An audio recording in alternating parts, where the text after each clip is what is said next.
حضرت سیدنا کمیل بن زیاد رضی اللہ تعالیٰ عنہ فرماتے ہیں، ایک مرتبہ امیر المومنین حضرت سیدنا علی المرتضیٰ کرم اللہ تعالیٰ وجہ الکریم نے میرا ہاتھ پکڑا اور مجھے جنگل کی طرف لے گئے۔ پھر آپ رضی اللہ تعالیٰ عنہ ایک جگہ بیٹھ گئے اور ایک آہ سرد بھر کر فرمایا، اے کمیل رضی اللہ تعالیٰ عنہ، یہ دل برتنوں کی مانند ہیں، ان میں سب سے بہتر وہ ہے جو سب سے زیادہ نصیحت قبول کرنے والا ہو، لہذا میں تجھے جو نصیحتیں کروں انہیں اچھی طرح یاد رکھنا۔ پھر آپ رضی اللہ تعالیٰ عنہ نے فرمایا، اے کمیل رضی اللہ تعالیٰ عنہ، لوگ تین طرح کے ہیں، نمبر 1 عالم ربانی، نمبر 2 راہ نجات یعنی دین کے طلبگار، نمبر 3 بے وقوف و کمتر لوگ جو ہر بلانے والے کی بات پر کان دھریں، ہر ہوا کی طرف جھک جائیں، علم کے نور سے کبھی منور نہ ہوئے ہوں اور نہ ہی کسی مضبوط شے کو پناہ گاہ بنایا ہو۔ اے کمیل رضی اللہ تعالیٰ عنہ، علم مال و دولت سے بہتر ہے، کیونکہ علم تیری حفاظت کرتا ہے جبکہ مال کی حفاظت تجھے کرنی پڑتی ہے۔ مال خرچ کرنے سے کم ہوتا ہے جبکہ علم خرچ کرنے سے بڑھتا ہے۔ علم حاکم ہے اور مال محکوم۔ اے کمیل رضی اللہ تعالیٰ عنہ، عالم کی محبت دین ہے اور اس محبت کی وجہ سے بہت بڑا اجر دیا جائے گا۔ علم دنیاوی زندگی میں عالم کو نیک اعمال کی ترغیب دلاتا ہے اور اس کی وفات کے بعد اس کا بہترین سرمایہ ہے، جبکہ مال سے ملنے والی آسائش اس مال کے ساتھ ہی ختم ہو جاتی ہے۔ اے کمیل بن زیاد رضی اللہ تعالیٰ عنہ، بڑے بڑے مالدار زندہ ہونے کے باوجود مردوں کی طرح ہیں۔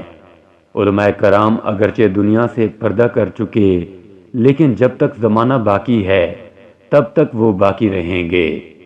ان کی آنکھیں اگرچہ بند ہو گئیں، لیکن ان کی عظمت اور شان و شوکت آج بھی دلوں میں زندہ و باقی ہے۔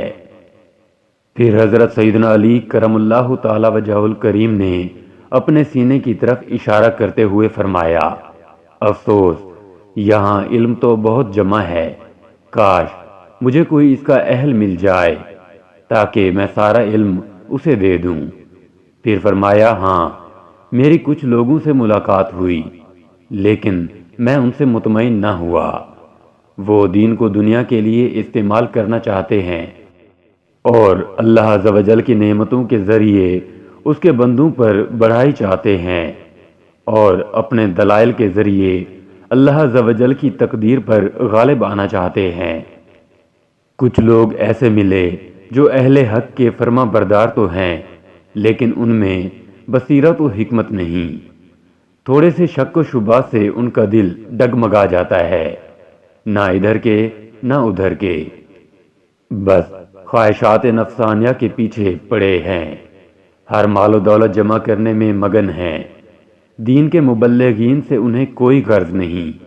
ایسے ہی لوگ ہیں جو چوپایوں کی طرح ہیں۔ اسی طرح اہل علم کے اٹھنے سے علم بھی اٹھتا جا رہا ہے، لیکن دنیا میں ہر وقت ایسے لوگ بھی موجود رہتے ہیں جو اللہ عز و جل کی حدود کو قائم کرنے والے ہیں تاکہ اللہ عز و جل کی نشانیاں بالکل معدوم نہ ہو جائیں۔ ان میں سے کچھ تو مشہور و معروف ہوتے ہیں اور کچھ پوشیدہ، لیکن ایسے لوگ بہت کم ہیں۔ ایسے لوگوں کی اللہ عز و جل کے ہاں بہت قدر و منزلت ہے۔ انہی کے ذریعے اللہ عز و جل اپنی نشانیوں کی حفاظت فرماتا ہے، یہاں تک کہ یہ لوگ اللہ عز و جل کی ان نشانیوں کو اپنے جیسے لوگوں تک پہنچا دیتے ہیں اور ان کے دلوں میں یہ نشانیاں اچھی طرح راسخ کر دیتے ہیں۔ علم نے انہیں واضح حقیقت پر کھڑا کر دیا، پھر وہ راستے جو دنیا داروں کے لیے مشکل ہیں ان کے لیے آسان ہو جاتے ہیں، اور جن چیزوں سے جاہل لوگ خوفزدہ ہوتے ہیں یہ لوگ یعنی علماء ربانی ان سے بالکل نہیں ڈرتے۔ اہل علم دنیا میں ایسے رہتے ہیں کہ ان کے بدن تو دنیا میں ہوتے ہیں مگر ان کی روحیں ملائے اعلیٰ میں ہوتی ہیں۔ اے کمیل بن زیاد رضی اللہ تعالیٰ عنہ، ایسے لوگ ہی زمین میں اللہ عز و جل کے خلیفہ ہیں اور اس کے دین کے مبلغ ہیں۔ ہائے ہائے، میں ایسوں کو دیکھنے کا کتنا مشتاق ہوں۔ اللہ عز و جل میری اور تمہاری مغفرت فرمائے، آمین، بجاہ نبی الامین صلی اللہ تعالی علیہ وآلہ وسلم۔ اللہ عز و جل کی ان پر رحمت ہو اور ان کے صدقے ہماری مغفرت ہو، آمین، بجاہ نبی الامین صلی اللہ تعالی علیہ وآلہ وسلم۔